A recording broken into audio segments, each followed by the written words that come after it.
one of the more frustrating things about being me, I suppose, if you want to think of it that way, is that I'll have really, when I wake up, I'll have a lot of really good ideas and that I want to some ideas that I want to cover, and that are somewhat generic, but not necessarily timely, but more principle-oriented as opposed to news-directed. However, today, this is one of those things where it sort of merges a little bit. I know that everybody has been seeing, I'm sure, unless you've got your head in the ground, if you're looking at anything to do with money, you've seen that there is the Bitcoin ETF. So I'm going to talk about this. I know that it seems like it's going to be a big deal. I don't personally think it's going to be the God candle that you think it's going to be. Just my personal take on this. I think that there's going to be a lot of people who think that it's going to start affecting a lot of Bitcoin price. But remember, these guys are always settling in fiat, right? They're always they're not settling in Bitcoin, right? Now, so we have to kind of go back a little bit and explain this for some people who are maybe a little new to my work, okay? And there's a whole YouTube series I did that's like 19 sessions long of me trying to explain the idea behind money, but let me try and encapsulate it for you. Money is a unit of measurement. It's supposed to be a unit of measurement.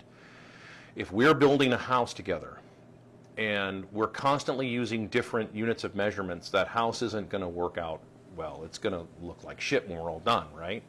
Okay. But if we can agree on a solid unit of measurement that doesn't change, right, and can't be changed, it can't be altered, we stand a very good chance of building a precision home in which to live, okay, that may stand a very long time, stands a very good chance of lasting a long time as a result of that. So that's the idea behind something like Bitcoin. And you could say, like, well, but gold has the same properties. It does. Gold is highly fungible.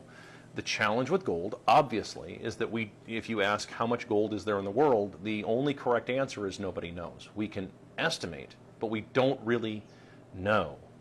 And we don't know how much of it is counterfeit. And of course, most people don't want to deal in gold dust. I've already been over this. They want to deal with notes or some kind of electronic payment of some kind to make it convenient and easy for them. Okay, well, that means that you want to have something that's going to be digital and portable. The most important thing is you need to have a currency that can't be taken away from you by any government or by other people. And I say government because that's, and also make it difficult for thieves, that are out there too. Keep in mind, like you're surrounded by, very good-looking and very friendly people that are thieves, and like it's hard for, I think it's hard for people to wrap their mind around the idea. This is just an observation of mine. I think it's hard for people to wrap their mind around the idea that the guy in the suit on TV who's telling you something, who sounds official, and people nod in agreement, and consensus and all that kind of stuff, right? Because consensus is rewarded. That's what the whole internet's about, is consensus. People just agreeing with you. Well, that's rewarded. Individual thought and action and perception, that's not rewarded, right?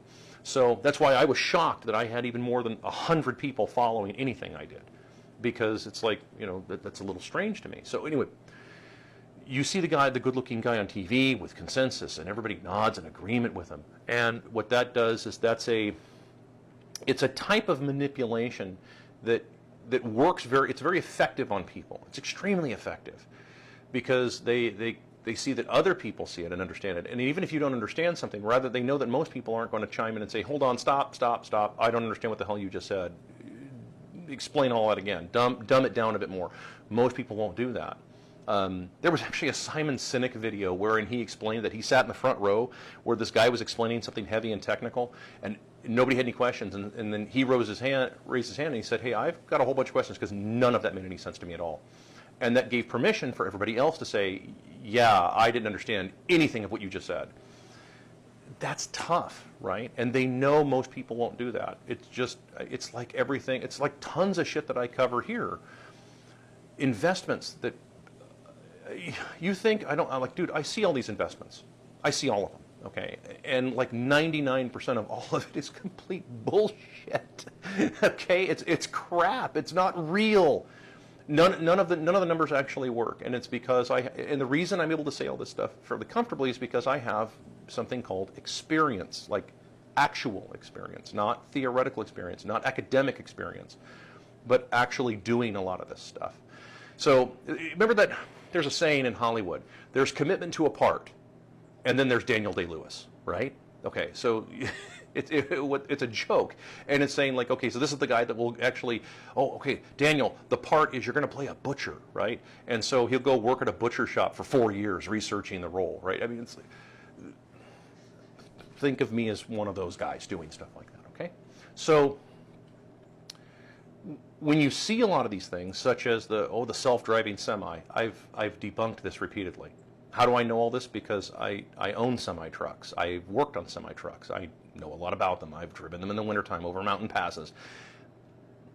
It's bullshit. It's designed to get people to give you money.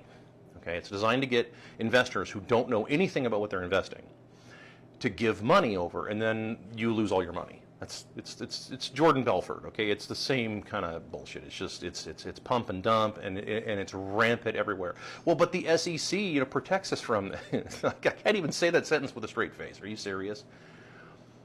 Most people can't understand that. Let me give you an analogy. Ted Bundy, right? Multiple murderer of many people, right? Many women.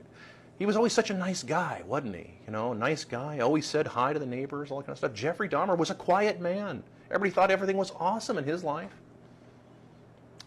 That's how it works. Okay, there's a lot of people that are like that, and it's like, oh, it's the cute and fuzzy bunny in Monty Python, the Holy Grail, right? Oh, look at the little bunny, like that's what it is. It's like you don't think about it in those, and most people don't. So you don't see these people coming. You don't see them coming, and you don't see the trick that they're doing, and so that's how people get fooled into this stuff. So my original topic is pointing out, like, the Bitcoin ETF people, oh my God, everybody's going to get rich and so forth. Look, a lot of this is not going to be settled in actual Bitcoin. I remember telling my neighbor this too. I said this a long time ago. My neighbor asked me about it, and I said the same thing. I said the same thing then as I'm saying right now. They're not going to settle in that. So it's always going to settle in fiat. What's the trick? You want to know the trick to get rich? For real. There's two things you got to do to get rich. Like insanely rich, like absurdly rich. There's two things you got to do. Number one, stop letting people steal from you. That's like right at the top, man. Stop giving gurus your money. I know gurus hate me, dude. I know. Dude, you think I don't see some of the comments? I know those people are shills. Okay, those are bots. Okay, I know that shit. And that's, by the way, that's on TikTok and Twitter. Okay, that's So no, I know how this stuff is, and so that's the first part. Number one, stop letting people rip you off. That includes governments. Well, but the authority. No, sorry, they don't have any authority. You're just going to have to get that through your head too. Okay, all that law and order bullshit. Okay, there's two laws in this universe. Two. That's it. The laws of physics and laws of conscience. The laws of physics are grounded. You can't change them. The laws of conscience, that's malleable. That floats against it. Okay, so think of it like a negative post on a battery and a positive post. Positive can be, can move around and do all of its own things and stuff. Negative stays right there. It doesn't move. So physics is the negative. The positive is conscience, and conscience, you can bribe it for a while. You can try all that stuff, and that's how it works. So those are the only two rules. Everything else is just somebody else's opinion trying to make money off you. So stop giving people your money. The second thing that you have to do is not lose any value and start demanding to be paid in anything that can't just be conjured from nothing. Okay? Not be paid in fiat and then try and convert it. That's not going to work that way.